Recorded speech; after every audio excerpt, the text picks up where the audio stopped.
আগামীর বাংলাদেশের সংসদের স্থিতিশীলতা এবং সকল ধরনের অপশক্তির সাথে লড়াইয়ের জন্য আগামীর সংসদে এনসিপির এবং তরুণ প্রজন্মের বড় সংখ্যক একটা প্রতিনিধিত্ব আমরা আবশ্যক মনে করি।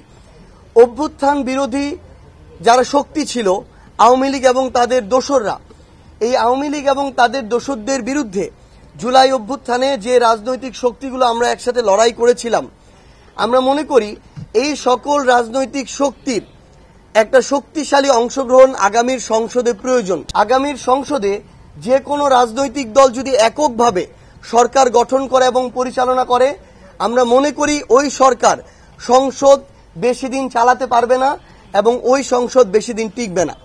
সেই জায়গা থেকে এনসিপি মনে করে তাদের শক্তিশালী যে ভিত্তি, যেটি সাংগঠনিক ভিত্তি, এই ভিত্তিটি সবার আগে শক্তিশালী করা প্রয়োজন। সেই লক্ষ্যে আমরা বাংলাদেশের প্রত্যেকটি জেলায় গিয়ে জুলাই পদযাত্রা করেছি এবং বর্তমানে প্রত্যেকটি জেলা মহানগর সহ ইউনিটগুলোতে আহ্বায়ক কমিটি করার লক্ষ্যে আমরা জেলা সমন্বয় সভা করেছি। এখন আমরা আমাদের যারা পদপ্রত্যাশী তাদের সাথে আমরা সরাসরি কথা বলে পুঙ্খানুপুঙ্খ বাছাই প্রক্রিয়ার মাধ্যমে আমরা আমাদের আহ্বায়ক কমিটিগুলো দিব।